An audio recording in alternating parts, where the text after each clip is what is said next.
Hi, everybody. This is Aimee Nolte, and you're listening to the Musicality Podcast. Ever wondered why some people seem to have a gift for music? Have you ever wished that you could play by ear, sing in tune, improvise and jam? You're in the right place. Time to turn those wishes into reality. Welcome to the Musicality Podcast with your host, Christopher Sutton.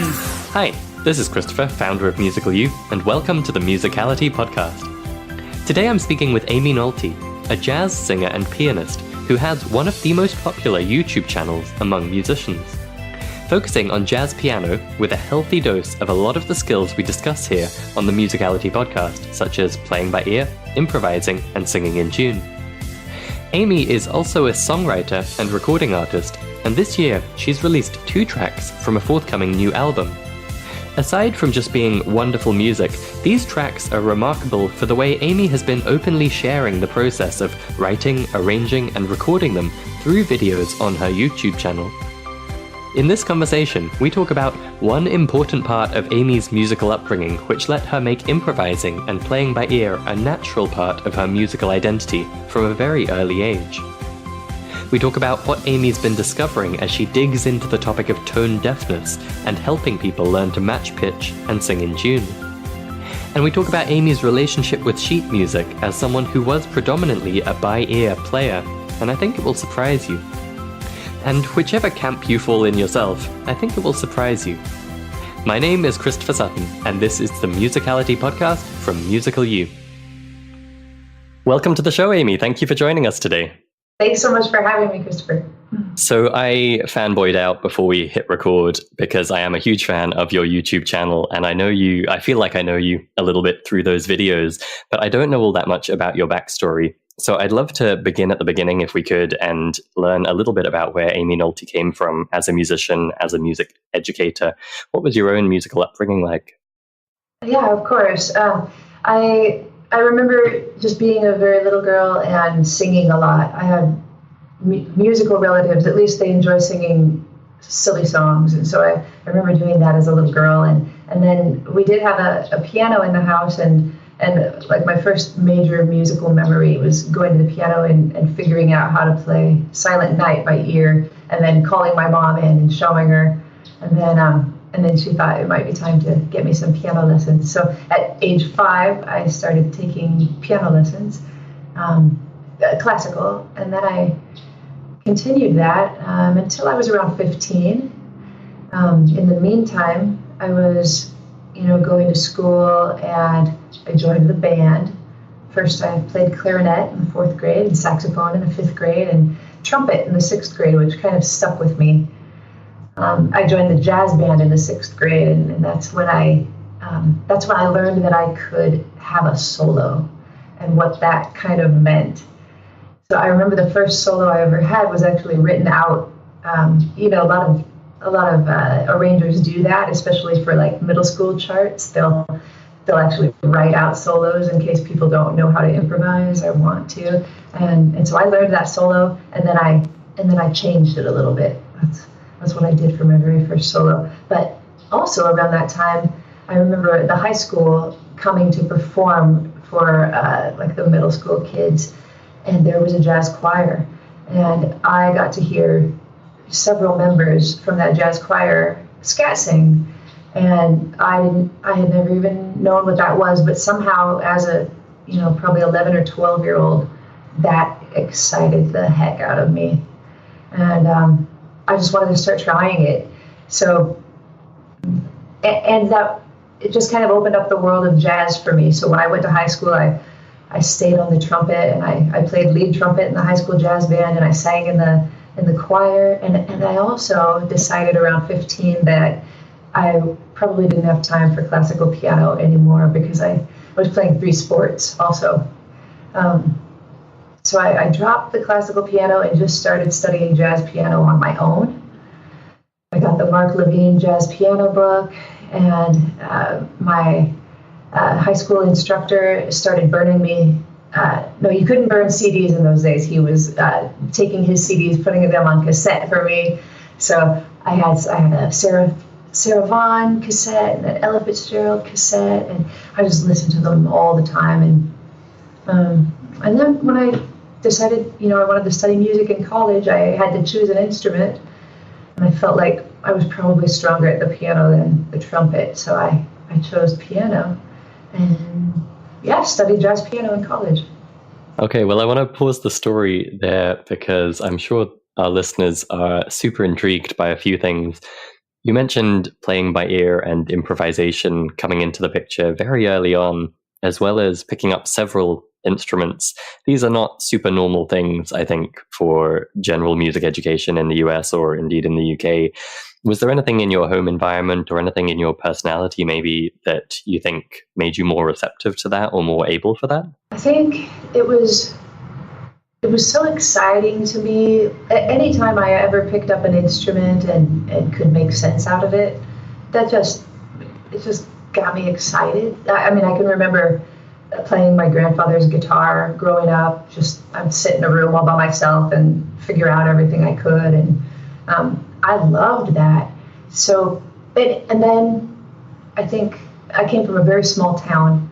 Like I said, I started on the clarinet, but I didn't really like the clarinet, and so I asked if I could switch to the saxophone, and they said sure. And then, and there was a time when I remember in the concert band when we didn't have a baritone player, so the director asked me if I could learn to play the baritone and the French horn at one point. I think he kind of knew that instruments were coming easily to me, and I even drummed at a jazz festival when the drummer didn't show up one year. And I loved it. Like, that was just, I was just going to do all of that I could. And I think, having grown up a bit and raised some kids too, I think that there's really something to the point that I learned about improvisation when I was 11 or 12, like before puberty. So girls, especially, a lot of times after girls, start to mature, they quit being so excited about showing off or doing what comes naturally to them, and they kind of tend to want to hide, so that the boys like them more. They pretend to be bad at things, and I don't know if I really went through that, but for sure at 11 years old, I was just stoked. Like, nothing was scary. I was just excited. And I think my family, helped with that. They always were really encouraging of me. Nice. And that touches on something I was keen to ask, which was, you had that experience at the age of 11 or so, and you discovered improvisation. After that, was it that you had kind of tapped into improv so it wasn't scary and you weren't really making mistakes? Or was it just that it kind of let you sidestep that self-consciousness that you might have had, and you were, experimenting and falling on your face as much as any musician does when learning to improvise, but for some reason you'd kind of factored it into your identity and you weren't so concerned about it? Maybe there was one boy in high school who could play the saxophone and improvise, and he was pretty good at it. But other than that, it was a small very small town. So there wasn't really anybody to intimidate me, and I thought I could do well at this, and I didn't feel intimidated. I don't think. I just tried, and at first when I started listening more, especially I remember I ordered a CD of Al Jarreau, and I remember hearing him scat sing and thinking, this man never runs out of ideas, ever. Like, he could keep going for hours and hours and never run out of ideas. And I thought, I want to be like that someday. And I knew that I didn't have the ideas yet. I was just like doing things that sounded good to me and probably not really hitting any wrong notes, but I didn't sound like jazz. I just sounded like somebody noodling around who had a good ear. Gotcha.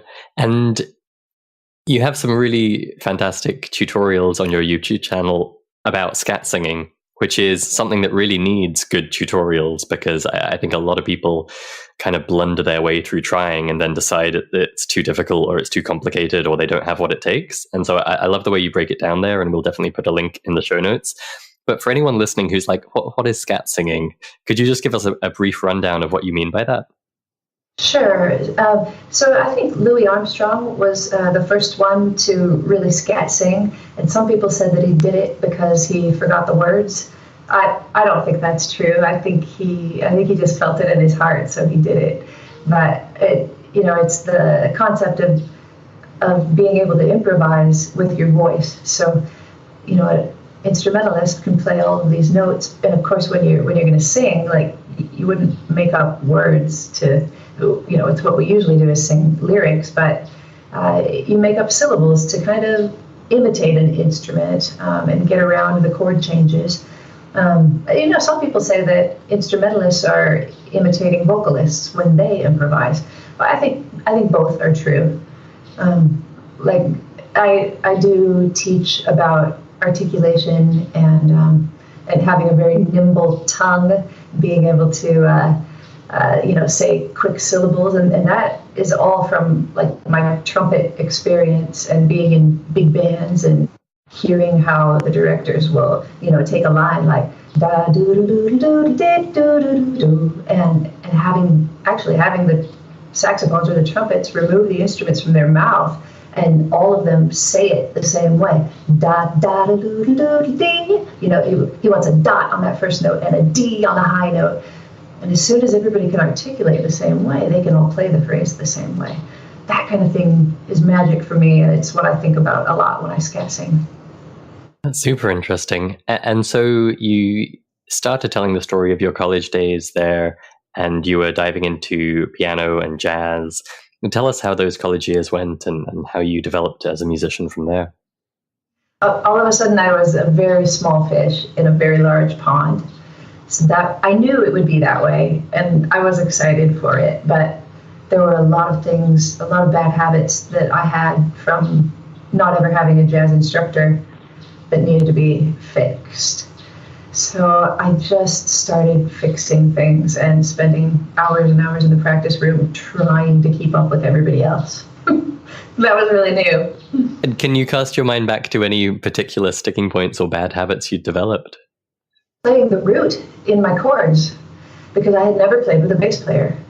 By the time I got to college, it was just me playing for myself. So for me to take the roots out of my chord voicings, it was like a whole brain shift, and it was really hard. And people I teach now, I run across that exact same thing with them. And some people just, maybe they don't want it bad enough, so they don't end up doing it.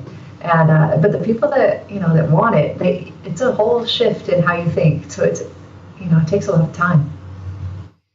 Interesting. And were there any other kind of mindset shifts or musical epiphanies that happened during those years? Well, one thing that was interesting, I guess, was having to take all of the music courses that all of the classical musicians were taking. That was interesting for me. Some of it came really easy, and some of it was a little harder. I felt like I was ahead of them in a lot of ways, but in a couple of ways I was behind. So that was always a weird dichotomy of having this jazz sensibility, but needing to keep up in the classical world in some ways. Like, I remember my dictation class, I sat through the first class and I went, this is so easy. Like, I don't want to sit through this the whole year. And I ended up testing out of it that first day. But like the sight singing class, I thought I'd just have to look at notes and read them and sing them. And that was easy for me. But not using hand cymbals to sing solfege. And that was a big challenge for me to have to, if I saw a line that went, da, da, da, da, da, da, da, like I could sing that easily, but to go, do, re, mi, do, ti, la, do. Even now I struggle a little bit to do that quickly, I have to think. And then to do it with hand cymbals. And they made you use 2 hands at my school to do the hand cymbals. Yeah, so that. Anyway, and then music theory, I knew the names of all kinds of chords, but I didn't know the classical names. When you talk about a Neapolitan 6 or a French or German 6th chord, I had to give them all other names. I had to be like, oh, that's actually a minor 4 chord in the first inversion, or like, right? Like I had to make up all these different ways, and so that was always a little bit of a battle, and I didn't see that coming really, but worked through it. And I have to ask the blunt question then of looking back, are you glad you had to learn those things? Is this the kind of, I did it at the time and that was fine? Or was this, I finally learned this stuff that has served me well? Those classical things like German sixths or whatever, I don't think I've ever used that again. And nobody ever makes you, analyze a figured bass after you leave college. But for my own purposes, of course, I analyze things all the time, but no, I don't use those, classical terms that I use. But you learn about form and analysis. That was helpful, right, to learn about. But I've never had to say, oh, that's a sonatina, or this is, whatever, this is concerto, or I just don't dive into that world very often. I know a lot of people do. I tend to stay more on the jazz side of things. Sure, and I have seen mention of solfa and solfege, however you like to call it, on your YouTube channel. Is that something you continue to use, or you've internalized, or was that kind of a kind of detour from how you were naturally hearing things and thinking about things? I've realized that solfege is important for many singers, especially singers who don't play an instrument. So if I haven't actually taught I've taught on and off, but not very regularly until the last couple of years. So I'm kind of figuring out things like that about different people and what they need. So especially people from other countries, they grow up singing solfege.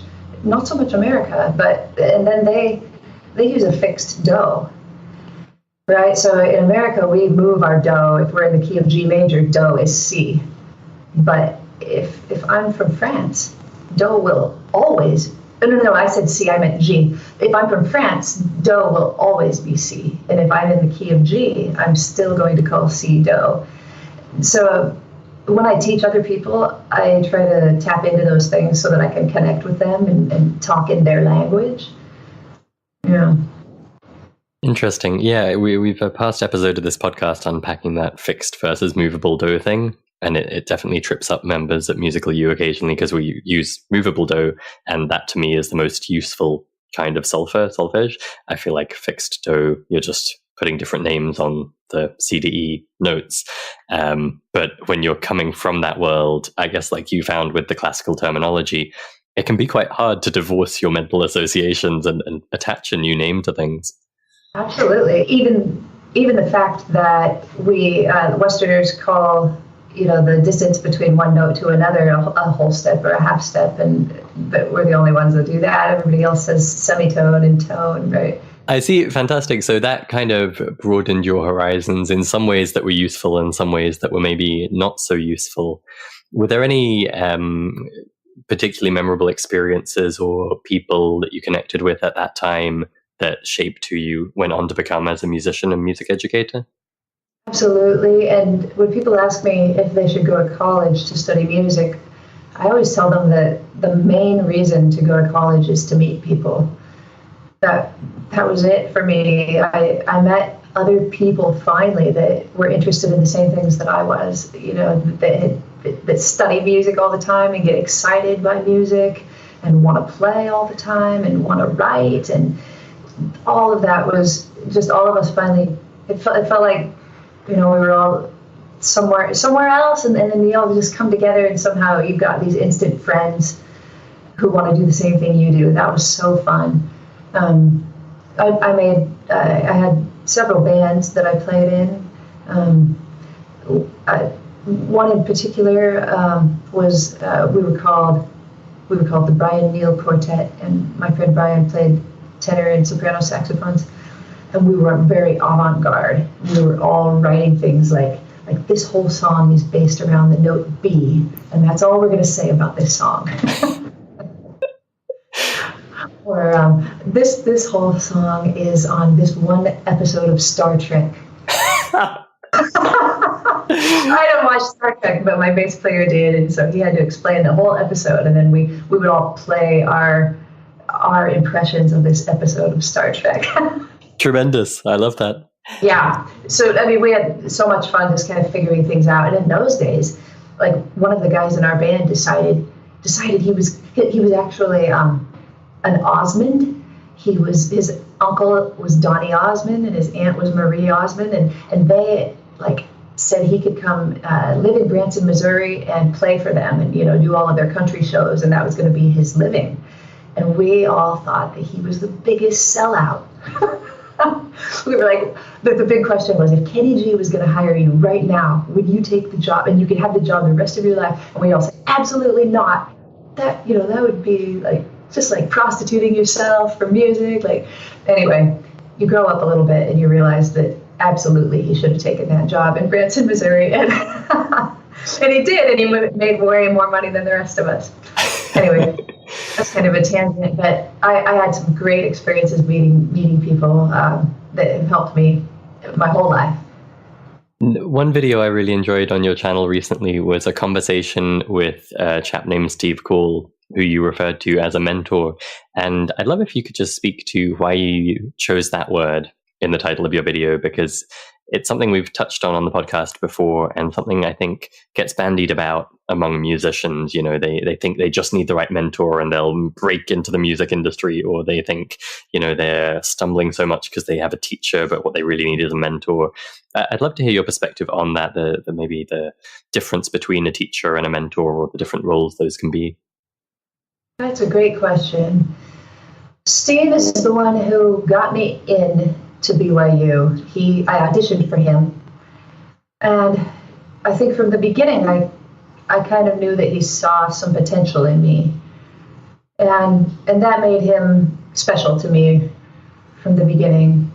Sometimes you have teachers that don't particularly pay attention to you, and you can still learn a lot from them, but Steve, he did pay particular attention to me and let me know that he had, hopes for my growth. I think that's kind of key. And then I tried out to be in the combo that he coached, which was the Dixieland band.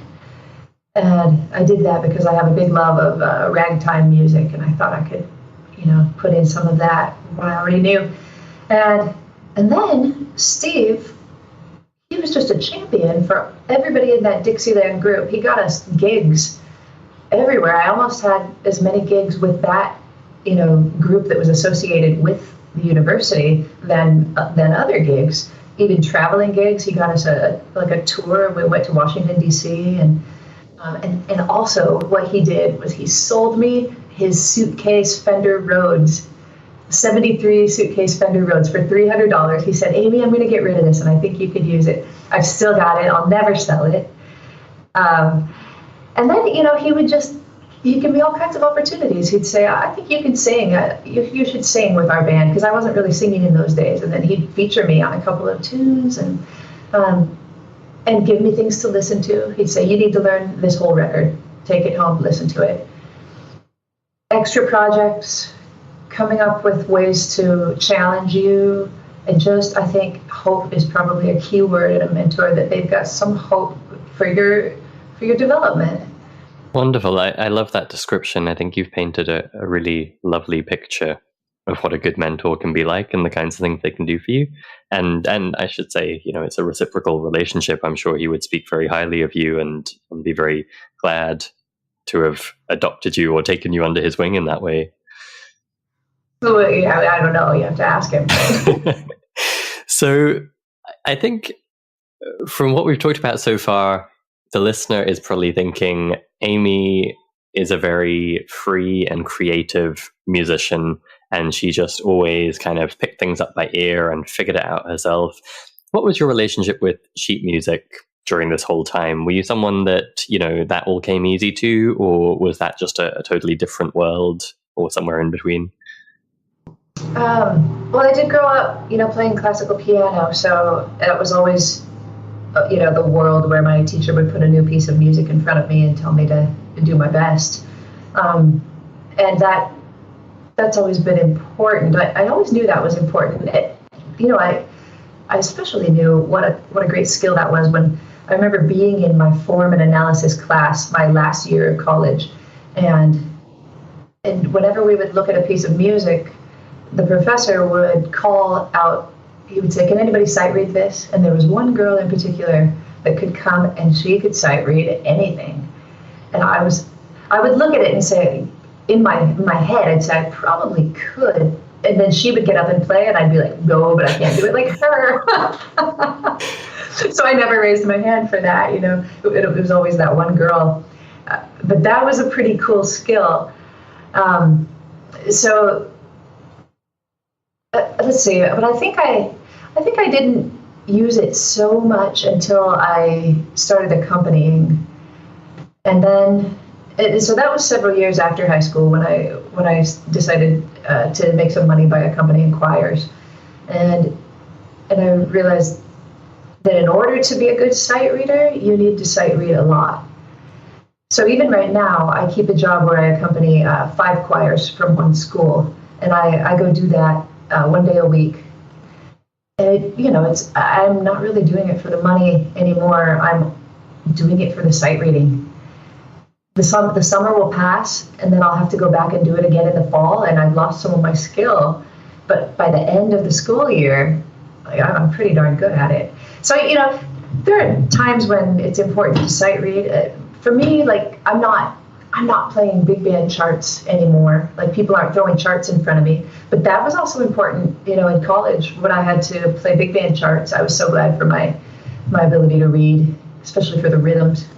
Interesting. Yeah, I love how it comes across in your YouTube videos. Your attitude to sheet music, I think, is a really healthy and admirable one, in the sense that, if you look up some jazz piano tutorials on YouTube, there won't be a note symbol in sight, and everything is just oral, and they are kind of anti-notation, or at least anti-staff notation. They're like, as long as you can read a lead sheet or a chord chart, rather, that's all you need.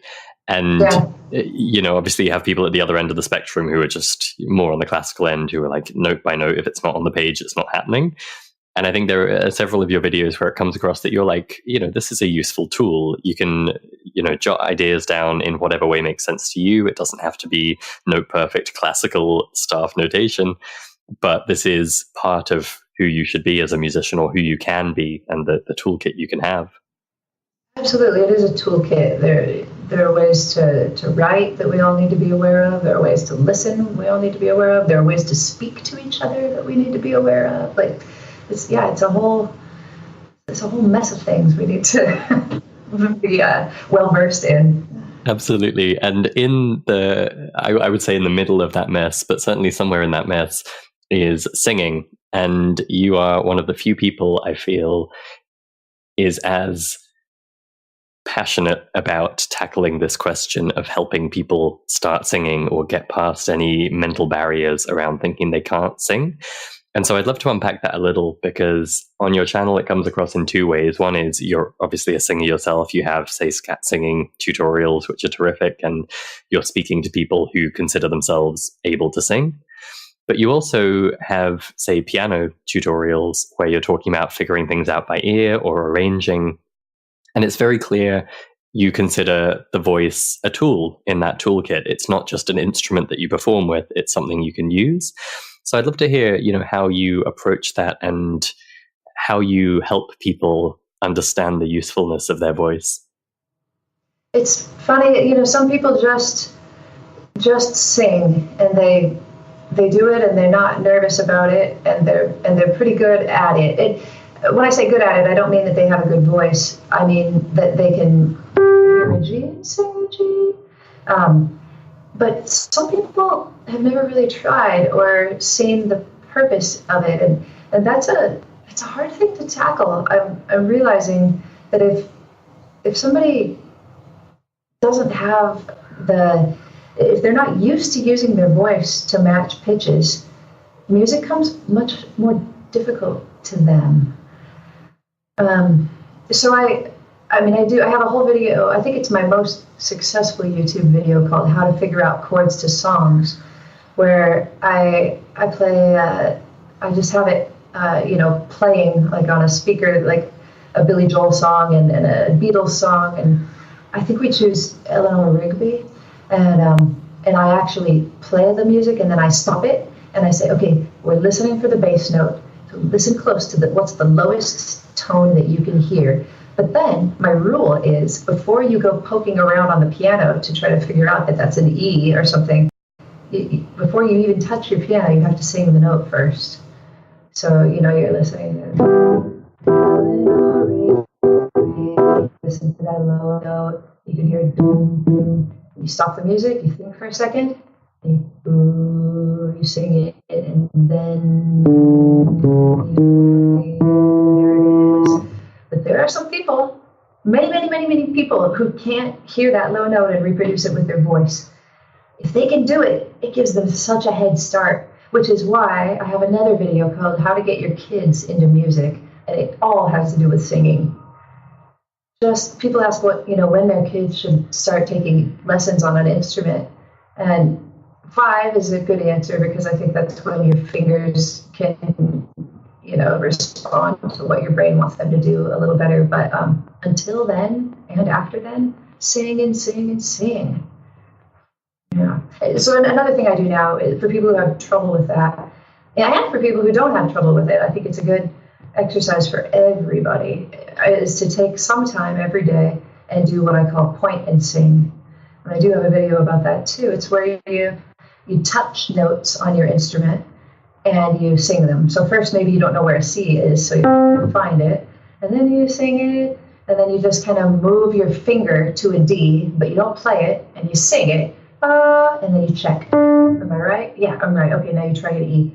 C, D, E, and you check, and then you try skip. C, G, and you check it. Oh, good. Okay, let's try a C to A flat. C, A flat. Oh no, I'm wrong. A flat. Like that, and you'll make some mistakes, and sometimes you'll get it right. But I love that, because I think to sing and play your instrument is a way to guarantee that when you improvise, you're playing the beautiful melody that you want to be playing.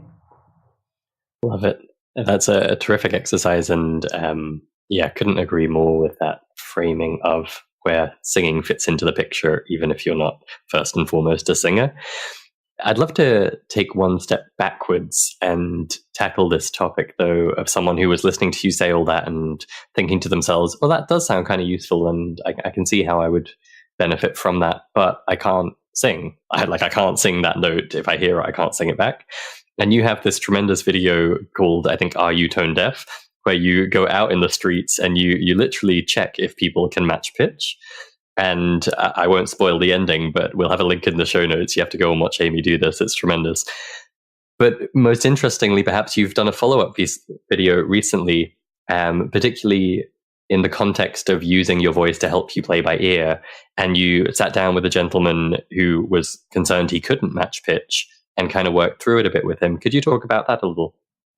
Yeah, he wrote to me and said, because I do have that Are You Tone Deaf video, and then I also have a video called asking people if they can melody, and that means can you think a melody in your head and then play it. And he wrote to me and said, Aimee, you're presenting this like anybody can learn it, and I'm here to tell you that I don't think I can. But he was really cool in his email, and so I could tell he was a pretty chill dude. And so I said, let's do a lesson. I'll give you a free lesson and put it on Skype if you'll let me record it. And I said, I don't know what'll happen. Maybe I'll fail. Maybe you're right. But and in that case, I won't publish the video. but maybe we'll discover something and it'll be of use to people. And we did. It was kind of crazy. I was trying to have him match my voice.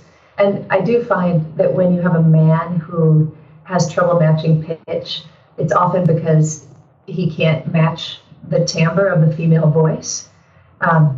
So I always shoot for a really high note, because that's when a man's voice sounds like a woman's voice, as if we're both up in our falsettos, So anyway, I was trying to get him to go ooh, I think, and he was going ooh, and I would say it's going to be higher than that, and he'd go ooh, And so my trick usually is to say start at the bottom, and we're going to go all the way up till we get there. So, ooh, and usually people can do that.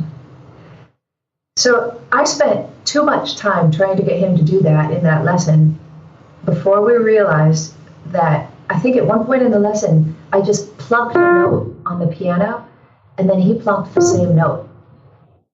And I went, how'd you do that? And he goes, I don't know. And I said, how about this one? And I plunk another note, and he hits the same note. I was like, oh my gosh, that's almost like perfect pitch. And he goes, well, with the piano. I said, really? So I hadn't run across that before, but since then, people are writing to me saying, it's the same for me. I play the trumpet, and if I hear Miles Davis play a note, I'll find that note on my trumpet, and it's not that hard. So that kind of blew my mind. And I'm not done thinking about that yet, because it's a lot to take in. But it did help me to know that maybe some people who have trouble singing are good at it, but just with a certain timbre. Yeah, absolutely. I think it was when we had Ben Parry on the podcast, he was pointing out that asking a choir to tune a chord to the piano is kind of a futile exercise in some sense, because it's actually really hard for us to tune our voice to the timbre of the piano. And it's something about that audiating yourself singing the note. It's hard to imagine yourself when the timbre is so different, I think. And one thing that we found helpful anyway is kind of what you just described, which is separating out, can your ear do it from can your voice do it? Because we found a lot of people, actually their ear is hearing what they should be singing, but they don't have the vocal control to make it happen themselves. Or in some cases, the reverse, like they can move their voice around fine, but they're not taking a moment to hear or imagine what they're trying to hit. And, you know, it's certainly not a simple question. And I think the more people that are talking about it and experimenting, the more we can get past that kind of cultural baggage of I'm tone deaf, I'm just not a singer. And so I love the videos you've been putting out for that reason. They're just kind of breaking this open in a really interesting way. Thanks. That's nice. Yeah, I think so too. And people just need to, I was going to say, if people have a hard time, like that guy couldn't match with his voice what I was doing, I don't spend a lot of time on that. I'll typically tell people, you should take some voice lessons. And I know that's expensive, but it's so much more helpful to have somebody who, I'm not a trained, vocalist, so to have somebody who can explain to you about all of the, like the, physiology of your body, then I think it's better. So yeah, you need to be careful when you start to try to learn to sing if you never have before. Taking a few voice lessons can go a long way.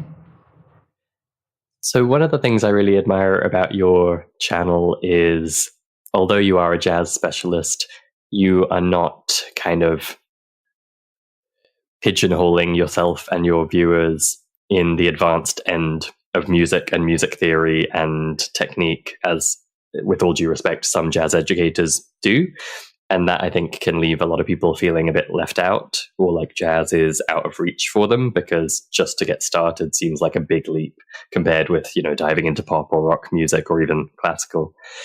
I wonder if you could share some of that kind of inclusive spirit with our listeners when it comes to jazz. If someone's listening and has always enjoyed jazz and would love to get into it in their own music making, are there any avenues or ideas you found helpful to help people kind of get a grip on jazz?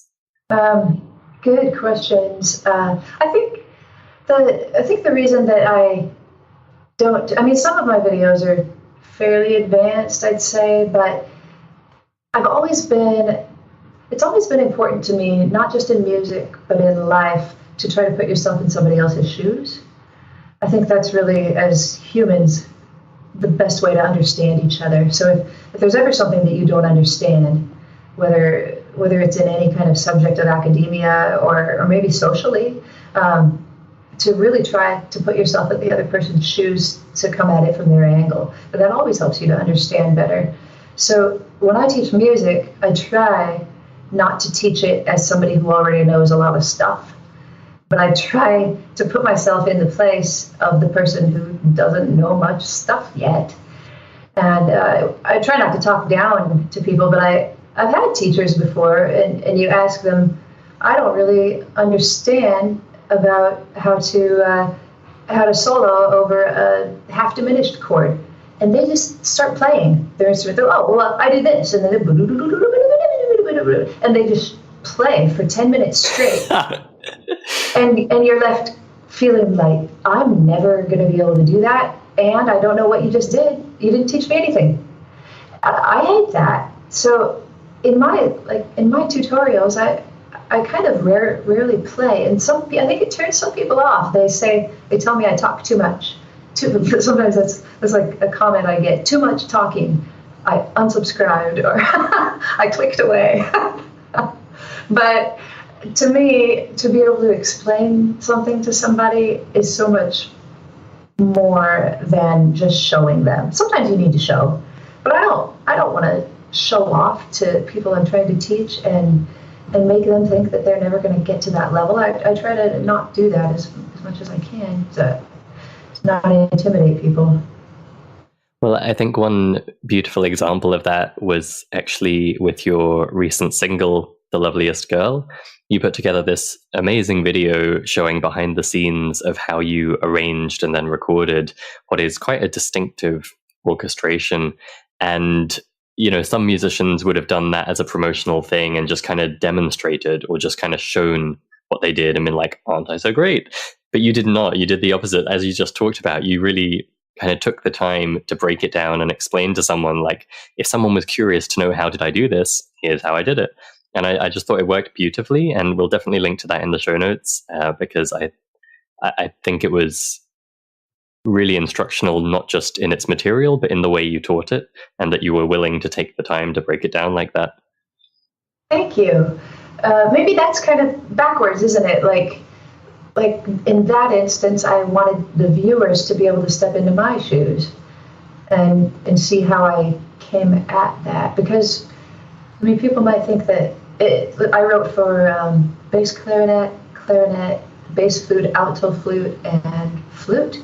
And I knew that I wanted that kind of woody sound in the song, and I wanted it to sound orchestral. But I had never written for woodwind quartet or quintet before, and so I thought I'd kind of share my thought process and tell people what I tried that worked, what I thought of that didn't work, and why it didn't work, and how exciting it was when it came together. Just because that was my journey with that song. So I wanted to share that. And let's step back and talk a little bit more about that journey, because this was your first release as a musician in several years, I believe. Is that right?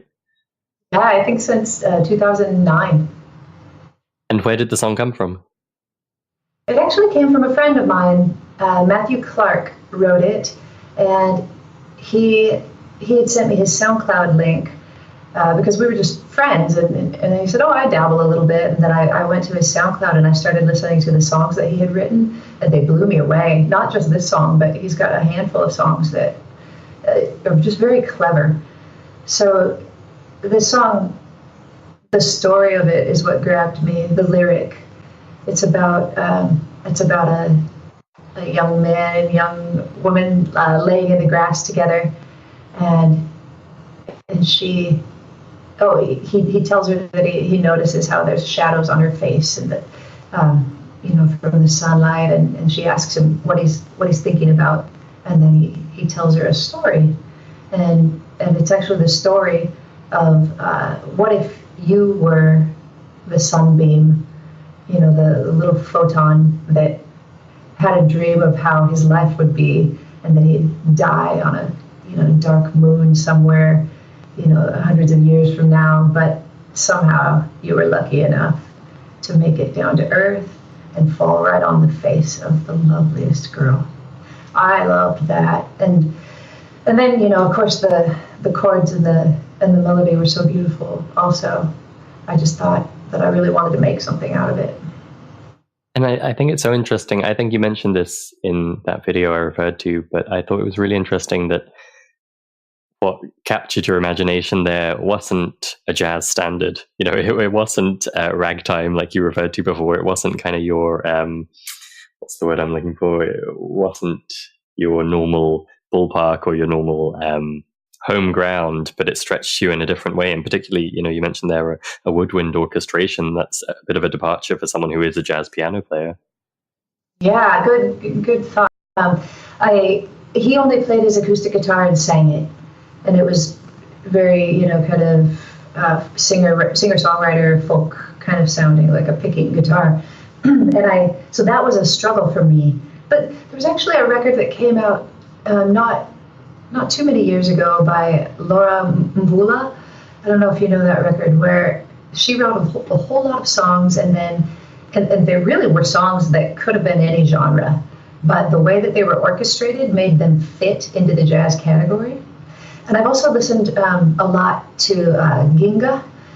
He's a guitar player, a songwriter, and arranger, singer from Brazil, who writes these very beautiful, complicated melodies and chord changes, and usually orchestrates them for like 6 flutes or woodwind quartet or something like that. And I've also been listening to Armando Pascal, so I had all of these influences up in my brain rattling around, and I thought, you can take any song, even if it just sounds like a singer-songwriter song, and arrange it in a way that you fit your idiom.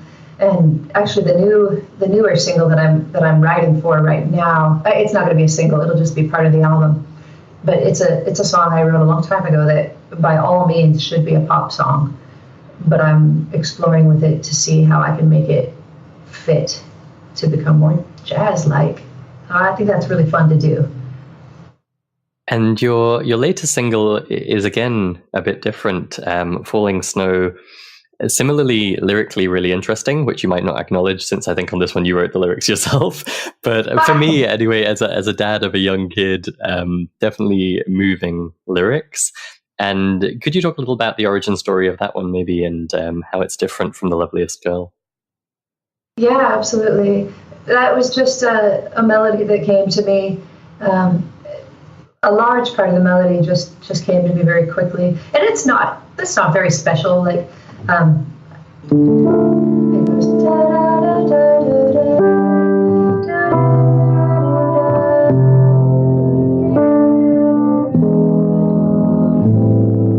That came to me pretty quickly, and just those chords in and of themselves can be found in Autumn Leaves or Fly Me to the Moon. They're very common kind of chords. So the melody, I probably knew 16 bars of it when I sat down, but I said to myself, this is boring. I need to take it somewhere.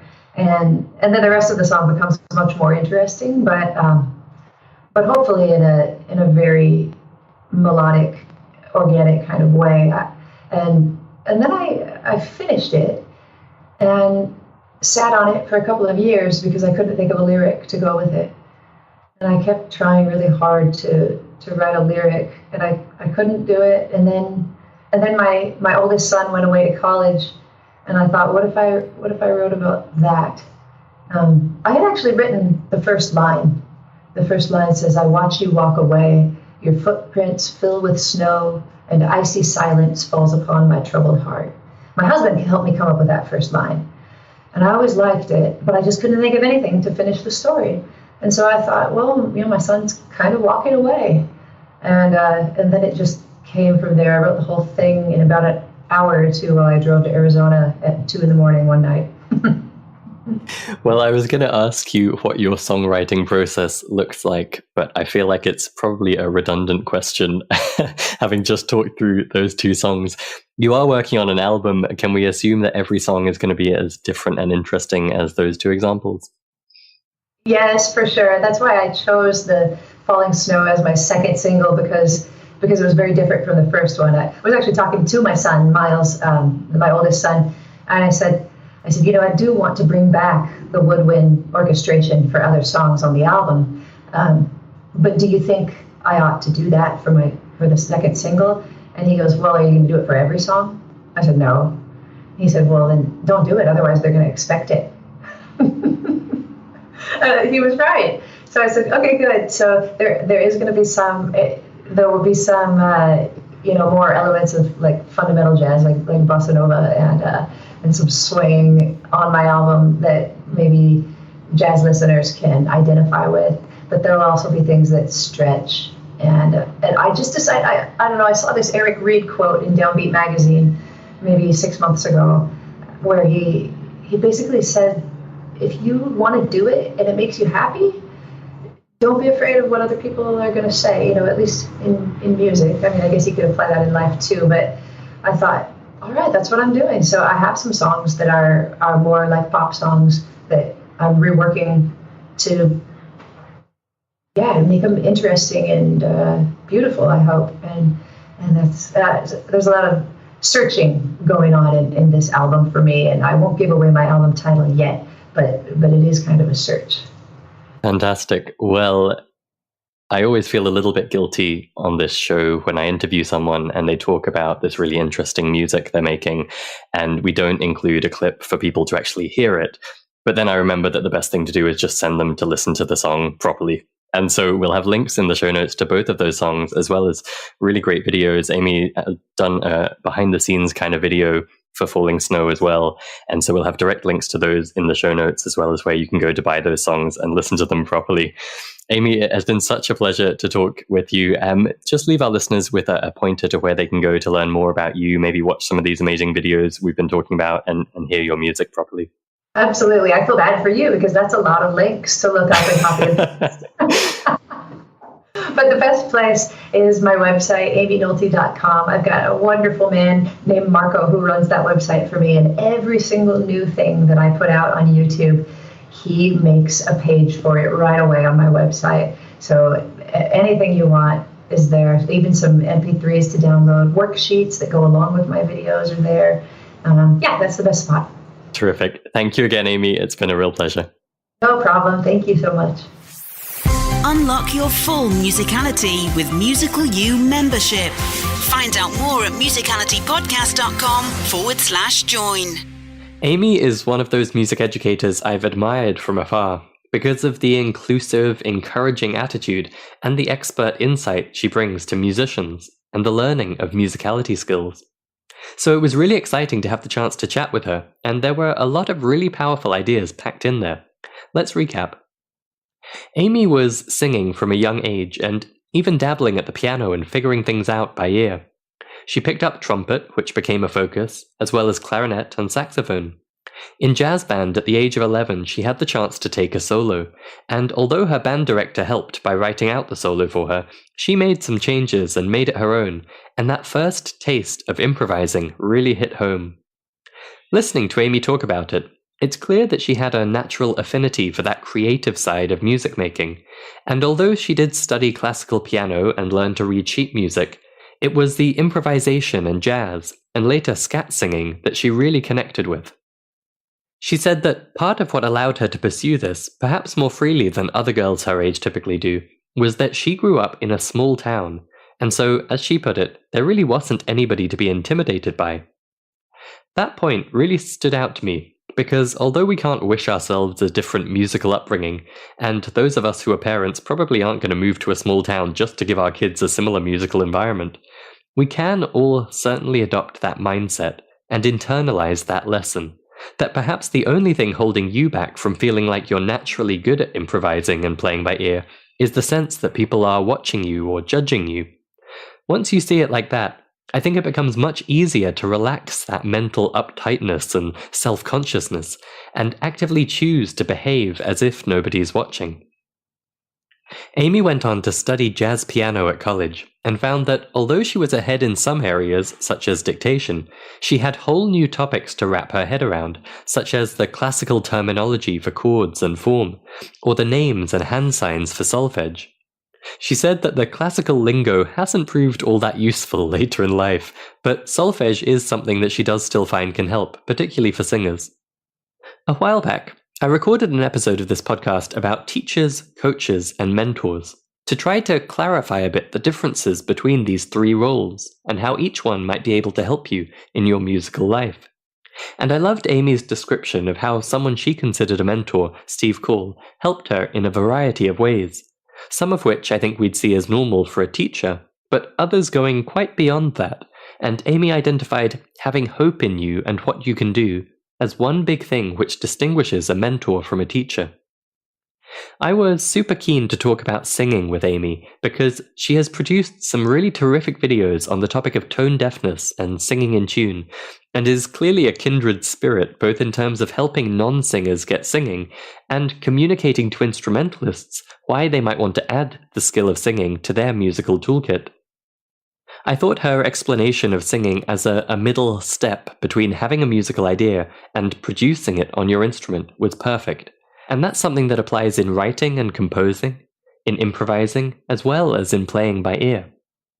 If this is something you're interested to explore more, we'll have links to Aimee's videos, as well as past episodes of this podcast about learning to sing, in the show notes for this episode. Whenever we have a guest on the show who's more of an ear player, I'm keen to ask them a bit about that, and their relationship with sheet music, because it's so often seen as an either-or thing. And I think that's untrue and unhelpful for aspiring musicians. The two worlds each have a lot to offer us. And so it was cool to hear Aimee share how sheet music has featured in her own musical journey, and the fact that even as a jazz pianist first and foremost, she's keeping up a hefty habit of sight reading to accompany choirs, primarily to keep that sight reading skill strong. I think that's a pretty powerful demonstration that notation is not to be ignored, even if your ears are strong. And I'll repeat what I said in the interview, that Aimee's coverage of notation in her YouTube videos is really great on this front. She's very pragmatic about it, saying, look, here's what you need to know and why it will be useful to you when it comes to notating things in different ways. If you've ever searched for jazz piano videos online, you'll know there are a ton of them out there, but Aimee has risen to the top, I think in part because, as she jokingly put it, she talks a lot. It's actually a really serious and important point. There is a difference between demonstrating and teaching.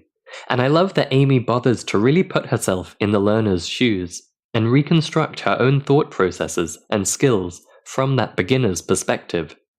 It means that whether she's teaching on jazz piano chord voicings or scat singing or showing you behind the scenes of her own songwriting, her videos are incredibly watchable and incredibly effective for learning. I tried not to be too effusive during the interview and remain somewhat professional, but I am a big fan of Aimee's, both her teaching and her own music.